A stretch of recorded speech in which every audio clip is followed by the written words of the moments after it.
சாய்ராம் ஜெய் சாய்ராம். என் அன்பு குழந்தையே, உன் சாயப்பா காலையிலேயே மனம் விரும்பும் மகிழ்ச்சி செய்தியை நான் கொண்டு வந்திருக்கின்றேன். நீ கேட்ட மாற்றத்தை கொடுக்கப் போகின்றேன். நீ மகிழ்ச்சியாக இருப்பதை பார்க்க நான் ஓடி வந்திருக்கின்றேன். உன்னுடைய ஆசை எதுவோ அதை நிறைவேற்றி தர வந்திருக்கின்றேன். உன் வீட்டில் நான் நுழைந்து உனக்கு தேவையான எல்லாவற்றையுமே செய்து தர நான் காத்திருக்கிறேன். அதிகாலையிலிருந்து உன் வீட்டு வாசலில் நான் காத்திருக்கிறேன் கண்மணி. நல்ல செய்தியோடு காத்திருக்கும் உன் சாயப்பாவை வெகு நேரம் காக்க வைக்காதே. குழந்தையே, எவ்வித கஷ்டங்கள் வந்தாலும் கவலைப்படாமல் பொறுமையாக உன்னுடைய வேலையை பார். கஷ்டங்களை எல்லாவற்றையுமே நான் தவிடு பொடியாக ஆக்கிவிடுகிறேன். வாழ்க்கையில் உனக்கான காலம் நெருங்கி வந்து கொண்டிருக்கிறது. எனக்கு நிறைவான வாழ்க்கை அமையும் பாக்கியம் இருக்கிறதா என்று ஏக்கத்துடன் என்னிடம் கேட்கிறாய் அல்லவா? உன் தந்தை, உன் அப்பா, உன் சாயப்பா உன்னை கண்டு கொள்ளவில்லை என்று நினைத்து கொண்டுதானே என்னிடம் நீ கோரிக்கையாய் வைத்து கொண்டிருக்கிறாய். உனக்கானது என்பது இனிமேல் நீ கேட்டு கிடைப்பது என்பதை விட உனக்கான என் அன்பாய், அரவணைப்பாய், ஆசீர்வாதங்களாய் நான் உனக்கு அளிக்கிறேன். ஆரோக்கியமான வாழ்க்கையும் உனக்கு கொடுக்கிறேன். எல்லா விதமான மங்களங்களையும் சுபிச்சக்களையும் நான் உனக்கு தருகிறேன். இந்த குருவின் ஆசீர்வாதங்களோடு நீ நிறைவாக வாழப்போகிறாய். இது சத்தியம். நீ கேட்டியது எல்லாமே கிடைக்கப் போகிறது. உன்னுடைய வாழ்க்கையே போர்க்களம் போல் காட்சி அளிக்கின்றது. விடுகின்ற விடியல் உனது வாழ்க்கைக்கு புதிய வழிகளை உருவாக்கி தருவேன். உனக்குள் இருக்கும் கவலைகளை தூக்கி என் மீது வைத்து விடு. என் மீது நம்பிக்கை வைத்து என்னை சரணடைந்து விடு. உன்னுடைய பொறுப்பை நான் சுமப்பேன். உன் குடும்பத்தை நான் தாங்குவேன். உன் கண்ணீரை என் விரல்கள் துடைப்பதை அப்போது நீ உணர்ந்து கொள்வாய். ஏன் இப்படி துவண்டு போயிருக்கிறாய்? நீ துவண்டு போய் தைரியம் இழந்து இருக்கும் அளவிற்கு எந்த காரியமும் நடக்கவில்லை. நீயே தோற்றுவிட்டது போல ஒரு பொய்யான எண்ணத்தை உருவாக்கி உன்னுள் இருக்கும் நிம்மதியை இழந்து கொண்டிருக்கிறாய். நிம்மதி இல்லாமல் எப்படி நீ வாழ்வாய்? உன் நிம்மதியை விட வெற்றி தோல்வி பெரியது இல்லை. உன் நிம்மதியை குலைக்கும் அளவிற்கு ஒரு வெற்றியோ தோல்வியோ அதை உன்னிலிருந்து தூரமாக்கிவிடு. வெற்றி என்பது எது? ஒரு விஷயத்தை கையில் எடுத்து அதற்கான நுட்பங்களை கற்று அதனில் போட்டியிட்டு உழைத்து வெல்வது. தோல்வியோ வெற்றி என்பதை விட அதிக கற்றுத் தரும் ஆசான். ஒரு ஆசான் கற்றுத்தரும் பாடம் அனைத்தும் நமக்கு தோல்வி கற்றுக் கொடுக்கும். தோல்விக்கு நிறைய ரூபங்கள் இருக்கும். துரோகம், ஏமாற்றி வெல்வது என நிறைய விஷயங்கள் சேர்ந்துதான் தோல்விகள் வரும். அவைகள் உனக்கு கற்றுத்தரும் பாடமே வாழ்க்கையில் வெற்றியை மற்றும் குவிக்கும் வண்ணம் இல்லாது வெற்றியின் சாதனைகளாய் உன்னில் அமையும். தோல்வியிலும் தனிமையிலும் கற்ற பாடம் குரு போதித்த பாடங்களுக்கு ஒப்பிட்டு கூறலாம். தோல்வி என்பது வேறு தற்காலிகமாக ஒன்றில் வெற்றி அடையாததே. ஆனால் நீ மேலும் முயற்சித்தால் வெற்றி பெறலாம். தோல்வியில் தேராமல் முயலாமல் இருப்பதுதான் உண்மையான தோல்வியின் வீழ்ச்சி. இதை புரிந்து கொள். உன் அப்பா உன்னை இந்த அளவிற்கு விடவே மாட்டேன். உலகத்தில் என்ன மாறினாலும் நகன்றாலும் நான் உன்னை விட்டு எப்போதும் அகல மாட்டேன். நேரத்தில் குறிக்கும் கடிகாரத்தை பார். வாழ்வில் உன் உழைப்பு எப்படி இருக்க வேண்டும். உழைப்பின் முக்கியத்துவம் உனக்கு புரியும். அன்பு என்பது ஒருவரை நாம் நேசிப்பது மட்டுமல்ல. வெறுப்பு என்ற எதிர்மறையை மறந்து நீ நேசிக்கும் முறையில்தான் உனக்கு உன்னை சுற்றியுள்ளவர்கள் அமைவார்கள். பேதமின்றி நேசிக்க எண்ணத்தை வளர்த்துக்கொள். அது உன்னால் சில சூழ்நிலைகளில் முடியாத போது வெறுக்க நினைக்காதே. நகன்று நிற்க கற்றுக்கொள். அது உன்னை எப்போதும் சீரும் சிறப்புமாய் நிம்மதியான மகிழ்ச்சியான வாழ்க்கைக்கு வழிகாட்டும். எனக்கு சேவை செய்தும் என்னுடைய புகழை பாடியும் முழு மனத்துடன் என்னை சரணாகதி அடைபவன் என்னுடனேயே ஐக்கியமாகி விடுகிறான். நான் எனது என்னும் அகங்காரத்தை என்னுடைய பாதங்களில் சமர்ப்பிப்பதே எனக்கு செய்யும் முற்றும் முழுமையான சேவையாகும் என்பதை புரிந்து கொள். நமது மனம் இறைவன் மீது முழுமையாக படிந்துவிட்டால் தேகத்தை பற்றிய கவலை நமக்கு இருக்காது. மன உளைச்சல், அலைச்சல், துக்கம், கோபம் போன்றவை நம்மை அணுகாது. புகழ்ச்சிகளும் அவமானங்களும் நம்மை பாதிக்காது. தேகத்தால் விளையும் துன்பங்கள், சம்சார வேதனைகள் முதலியன நமக்கு துன்பமாக தெரியாது. நான் எனது என்ற அகங்கார எண்ணம் நம்மை நெருங்காது. மாயை நம்மை விட்டு விலகிவிடும். என் வார்த்தைகளின் மீது நம்பிக்கை வைத்து என் மீதே உங்கள் கவனம் திரும்பட்டும். என் மீது உங்கள் மனதை லயமாக்குங்கள். எந்த ஒரு பெருமுயற்சியும் இல்லாமலேயே உங்களை பிறவி பெருங்கடலை தாண்ட வைப்பேன். என் கதைகளை மேம்போக்காக கேட்டாலும் பாவங்கள் நீங்கி ஜனன மரண சுழற்சியிலிருந்து வெளியே வந்து விடுவீர்கள். உடனே தொடங்குங்கள். என் உதவி உங்களுக்கு என்றும் உண்டு. உன் வேண்டுதல் எல்லாம் பழிக்கும். உனக்கு எல்லா சூழ்நிலைகளிலும் நான் துணை நிற்பேன். என் வார்த்தைகள் மீது நம்பிக்கை வைத்து செயல்படு. வாழ்க்கை அமைதியானதுதான். உன் மனம் மட்டும்தான் பதற்றமாக இருக்கிறது. அதை சாந்தப்படுத்தி வாழ்வில் வெற்றி பெற சில வழிமுறைகள் உள்ளது. அதை பின்பற்று. உன் வாழ்வில் வசந்த காலம் உன்னை தேடி வரும். உனக்கு உள்ள பிரச்சனைகள் எல்லாம் உன்னுடைய திறமைக்கு உட்பட்டவையே. அதை மீறிய பிரச்சனைகள் எதுவும் இல்லை. நல்ல முடிவுகள் அனுபவத்திலிருந்து பிறக்கின்றன. ஆனால் அனுபவமோ தவறான முடிவுகளிலிருந்து கிடைக்கிறது. எதையும் உயர்வாக பார்க்காதீர்கள், தாழ்வாகவும் பார்க்காதீர்கள். யாரையும் ஆராதிக்கவும் வேண்டாம், தூற்றவும் வேண்டாம். நோக்கத்தில் தெளிவும் மனதில் அமைதியும் கொண்டு நீங்கள் செயல்படும் போதுதான் நாம் விரும்பும் லட்சியத்தை அடைய முடியும்.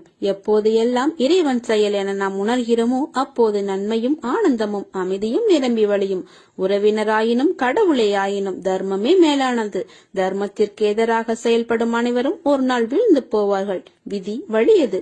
மனித உள்ளத்தின் முன் விதி பின்வாங்கும். அறியா சாதனைகள் அனைத்தும் வலிமையினால் செய்யப்பட்டவை அல்ல, விடாமுயற்சினால் தான். நீ தேடும் ஆனந்தமும் அமைதியும் உன் உள்ளேத்தான் உள்ளது. அதனை வெளியே தேடாதே, உன் உள்ளே தேடு.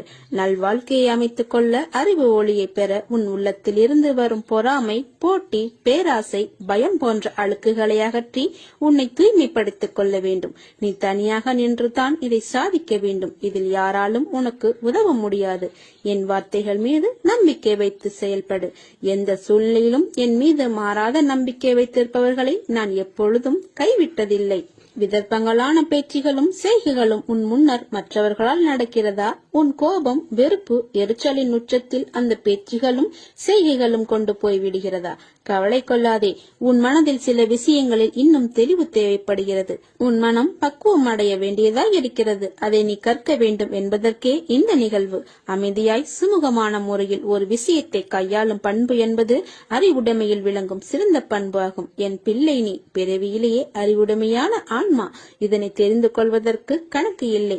ஒவ்வொரு நிமிடம் மனிதர்களிடத்தில் நாம் பயிலும் கல்வியே ஒருவரை அறிவுடைமையிலும் சிறந்த நட்பு பண்புகளிலும் சிறந்து விளங்க செய்யும். அதை உனக்கு போதிப்பதற்கே இந்த சூழ்நிலைகள். கலங்காதே, நான் வருவேன் உனக்காக.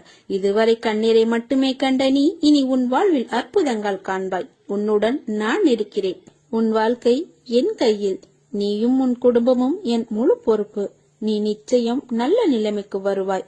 நம்பிக்கையுடன் இரு. துவாரகமாயே நீ கால் வைக்க திறந்திருக்கிறது. ஒரு ஆசை நிறைவேற வேண்டும் என்று சீரடிக்கு வர வேண்டாம். சுதந்திரமான மனதுடன் சீரடிக்கு வந்து பெருங்கையுடன் செல்லுங்கள். நீ வீட்டை அடைந்ததும் உனக்கு என்ன பரிசளிக்க வேண்டும் என்று எனக்கு தெரியும். ஆண்டவன் அன்புக்காக மட்டும் இயங்கு. அதுவே நிரந்தரமானது. மனிதர்கள் காட்டும் அன்பு பெரும்பாலும் நம்ப முடியாதது. எப்ப வேண்டுமானாலும் மாறலாம். எதுவும் நடக்காத போது எதற்காக கலங்கி நிற்கிறாய்? உன் வாழ்க்கை பாதையில் நீ விரும்பியதை நான் கொண்டு வரும் நேரத்தில் கலங்குவது ஏன்? நீ கேட்டதைத்தான் கொண்டு வருகிறேன். ஒருபோதும் உன்னை நான் கைவிட மாட்டேன். யார் எதை வேண்டுமானாலும் சொல்லட்டும், கவலைப்படாதே. அவை அனைத்தையும் நீ காதில் மட்டும் கேட்டுக்கொள். ஆனால் எக்காரணம் கொண்டும் நான் வாழ்க்கையில் தோற்றுவிட்டேன், அதனால் தான் எல்லோரும் வசைப்பாடுகிறார்கள் என்று மனதில் நினைத்துக் கொள்ளாதே.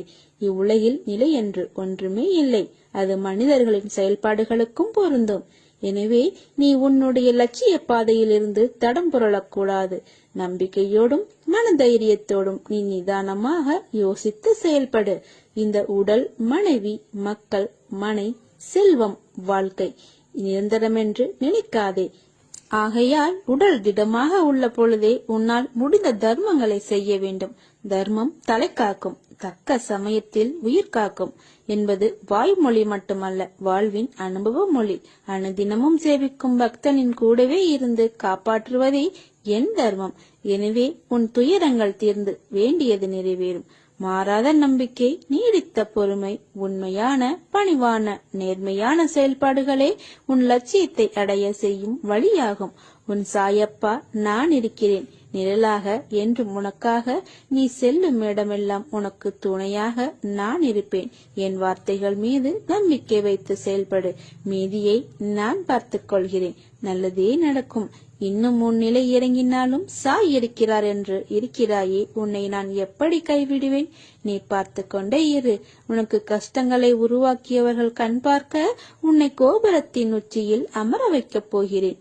ஏன் இவ்வளவு அவசரம்? உன்னுடைய வாழ்வில் எதை நினைத்தாலும் உடனே அதன் முழு பலன் கிடைத்துவிட வேண்டும் என்று அவசரப்படுகிறாய். நீ நினைத்தது நடக்கவில்லை, நாள் தள்ளிக்கொண்டே போகிறதே என்று நினைத்தாலும் நடக்காமல் போகிறது என்று மனக்குழப்பத்தில் இருந்து நீ வெளியே வா. முதலில் நடப்பது அனைத்தும் நல்லதற்கே என்று நினை. நீ நிச்சயம் பூரண ஆசீர்வாதம் பெறுவாய். நான் உன்னை என்றும் கைவிட மாட்டேன். நீ மனமுடைந்து போகும் அளவு உன்னை சோதனைகள் சூழ்ந்துள்ளது. நீ அவற்றையெல்லாம் துச்சமாக நினை. என் மேல் நம்பிக்கை இருக்கிறது அல்லவா? உனக்கான நல்வழியை உன் கண்களுக்கு புலப்படும்படி நான் உன்னை அழைத்துச் செல்வேன். நம்பிக்கை ஒன்றுதான் துயரங்கள் தீர்க்கும் மருந்து. முதலில் நம்பிக்கை தைரியத்துடன் இருந்த உனக்கு இப்போது நம்பிக்கை குறைவாக இருக்கிறது. நீ அனுபவிக்க வேண்டியது அனுபவித்துத்தான் ஆக வேண்டும். பதற்றப்படாதே, பயப்படாதே. நான் உன்னோடு இருக்கிறேன். நம்பிக்கையோடு உன் கடமையை செய். உனக்கான அந்த நல்ல நாள் நிச்சயமாக உன்னை தேடி வரும். மகிழ்ச்சி, ஆரோக்கியம், நற்பெயருடன் எல்லா செல்வ வளங்களையும் பெற்று சீரும் சிறப்புமாய் வாழ்வாய். அதற்கு நான் பொறுப்பு. உன் அம்மாவாக அப்பாவாக அரவணைத்து காப்பேன். நான் தேர்ந்தெடுத்த பிள்ளை நீ. உன்னை விட்டு நான் விலக மாட்டேன். நம் வாழ்க்கையில் நிகழும் தருணங்கள் எல்லாம் வெற்றியாகவும் இருப்பதில்லை, தோல்வியாகவும் இருப்பதில்லை. வெற்றிகள் நிலைத்து இருப்பதில்லை, அதேபோல் தோல்விகளும் அப்படியே நிலைத்து இருப்பதில்லை. வெற்றி என்றும் சந்தோஷம் தரும். ஆனால் அந்த சந்தோஷம் வாழ்க்கை முழுவதும் கிடைக்கும் என்று எதிர்பார்க்காதே. அதே மாதிரி தோல்விகள் கஷ்டத்தை தரும். அதுவும் நிரந்தரமாக வாழ்வில் நிகழ்வது இல்லை. வெற்றியில் ஆணவத்தை காட்டாதே, அதேபோல் தோல்வியில் விரக்தியை காட்டாதே. ஏனென்றால் இரண்டுமே வாழ்க்கை அல்ல. ஜெயிப்பவர்கள் தோற்பார்கள், அதேபோல் தோற்பவர்கள் ஜெயிப்பார்கள். அதிலிருந்து என்ன பாடம் கற்றுக்கொள்கிறாய் என்பதுதான் உண்மையான வாழ்க்கை. அதன் வெற்றி பாதை உனக்கு தெரியும். பாதை தெரிந்தால்தான் சேரும் இடம் சரியாக அமையும். அதனால் உன் பாதைகளை சீராக்க முயற்சி செய். இன்று என் மேல் கோபம் கொண்டாய். நினைத்த நிகழ்வு நடக்கவில்லை என்றால் அது நடக்காமல் போனதற்கு காரணம் அதைவிட நல்ல சூழ்நிலை நடக்கும் என்பதற்காக. மேலும் உனக்குள்ள கேள்விக்கு விடையும் அளித்தேன். தேவையில்லாத விஷயங்களை எண்ணாதே. நான் இருக்கிறேன். உன்னை நல்வழியில் அழைத்துச் செல்வேன். இது என்னுடைய சத்திய வாக்கு. என் குழந்தைகள் கோபித்துக் கொள்ளலாம், ஆனால் நான் உன்னை கோபித்துக் கொள்ள மாட்டேன். அப்படி நான் கோபம் கொண்டாலும் என் பிள்ளையான உன்னை நல்வழிப்படுத்துவதற்கே என்பதை புரிந்து கொள். என்றும் துணையாயிருந்து என் இதயத்தில் அரவணைத்து காப்பேன். என்றும் நான் உயிருடன் தான் இருக்கிறேன் என்று உறுதியாக நம்பு. யார் கைவிட்ட போதிலும் என் பக்தனாகிய உன்னை நான் என்றும் கைவிட மாட்டேன். இது சத்திய வாக்கு. உன் வாழ்வில் மலர்கள் பூக்கப் போகிறது.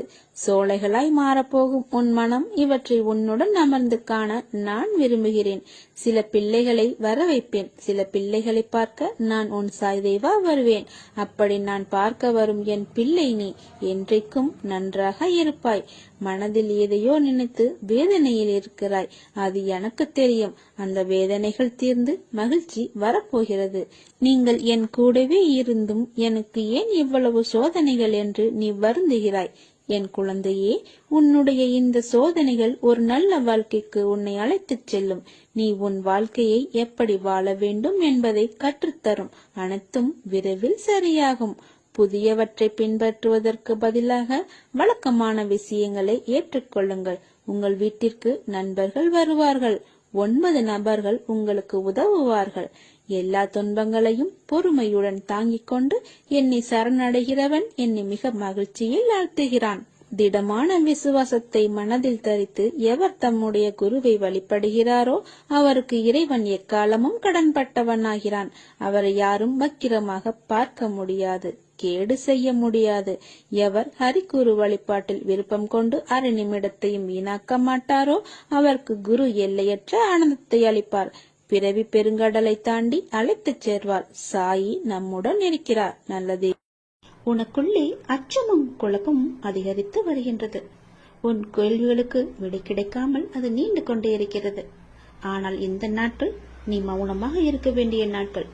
யாரிடமும் வம்பு வந்தாலும் நீ அதை தவிர்த்து மௌனமாக செல்ல வேண்டிய நாட்கள் எது? உனக்கு கிடைக்க வேண்டிய எல்லா பதில்களும் நியாயங்களும் சில தினங்களில் உனக்கு கிடைக்கும். அதுவரை நீ பொறுமையாக என்னுடைய நாமத்தை மட்டும் நிஜம் செய்துவதுதான் உனக்கு நல்லது. அது மேற்கொண்டு எந்த சிக்கலிலும் உன்னை காத்து நிற்கும். எந்த சிக்கலும் உனக்கு ஏற்படாமல் அது உன்னை காக்கும்.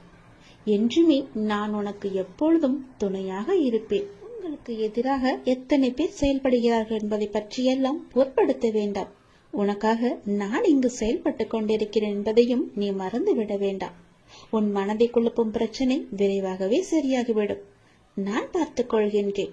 என்னுடைய நாமத்தை உன் மனதில் சொல்லிவிட்டு உன்னுடைய வேலையை மட்டும் நீப்பார். விரைவாகவே அதிசயம் நடக்கும். ஏற்பட போகும் அதிசயங்களுக்கு நன்றி என்று ஆழமாக சொல்லிக் கொண்டே இரு. அது எப்படி சரியாகும்? சரியாகும் வழிகளை பற்றியெல்லாம் நீங்கள் ஆராய வேண்டாம். நமக்கு ஒரு சில வழிகள் தான் தெரியும். ஆனால் நம்மை படைத்த கடவுள், அந்த இறைவனுக்கு எல்லா வழிகளும் தெரியும் அல்லவா? இந்த பிரபஞ்சத்திற்கு 1000 வழிகள் உண்டு. அது சரி செய்துவிடும். நீ கவலைப்படாதே.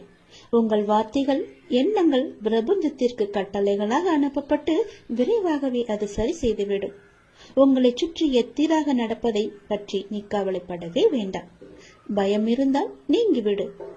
குழப்பங்கள் வரும்போது பதட்டம் இல்லாமல் அமைதியாக இரு. அப்பொழுதுதான் அதற்கான தீர்வு உனக்கு கிடைக்க வரும்.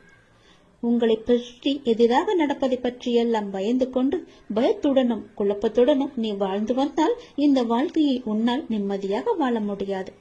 நான் மிகுந்த நம்பிக்கையாக இருக்கின்றேன். விரைவில் எனக்கு அதிசயம் நடக்கும். ஏற்பட போகும் எல்லா அதிசயங்களுக்கும் நன்றி கடவுளை என்று என்னிடம் நீ சொல். இந்த பிரபஞ்சத்திற்கு நன்றி என்று ஆழமாக மனதில் சொல்லிக்கொண்டே இரு. நிறுத்தாமல் சொல்லிக்கொண்டே இரு. உங்கள் வார்த்தைகள், நம்பிக்கையான உணர்வுகள், சந்தோஷமான எண்ணங்கள் போதும். எல்லாவற்றையுமே அது சரி செய்துவிடும்.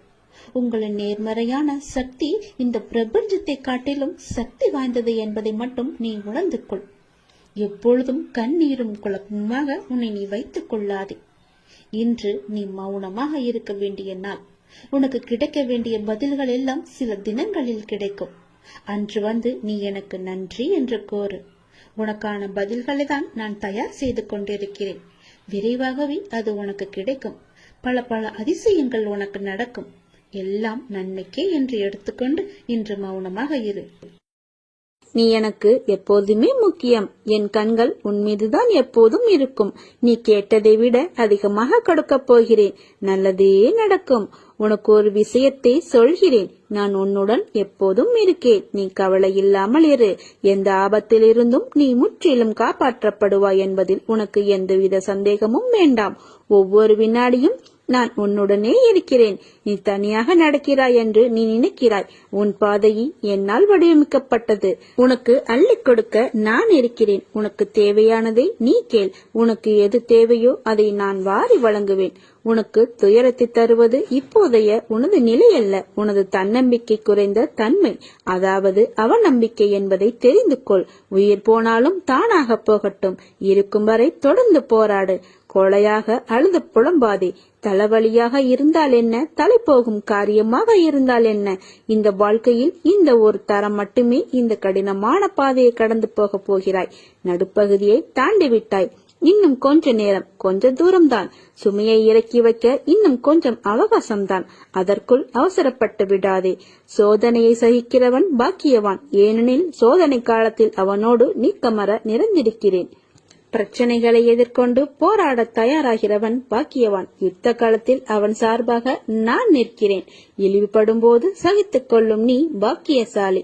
அதை நான் புண்ணியங்களாக மாற்றி உன் துயரத்தில் பங்கெடுக்கிறேன். நீ என்னை வழிபட ஆரம்பித்தது நான் உனக்கு துணையாக வந்ததால் தான். இது அறியாமல் இன்னும் என்னை தேடிக்கொண்டிருப்பது எதற்காக? நான் உன்னுடன் தான் இருக்கிறேன். வேதங்களும் சாத்திரங்களும் நமக்கு எவ்வளவோ விஞ்ஞானத்தையும் ஞானத்தையும் கொடுத்திருக்கிறது. அதில் எவ்விதமான சந்தேகமும் இல்லை.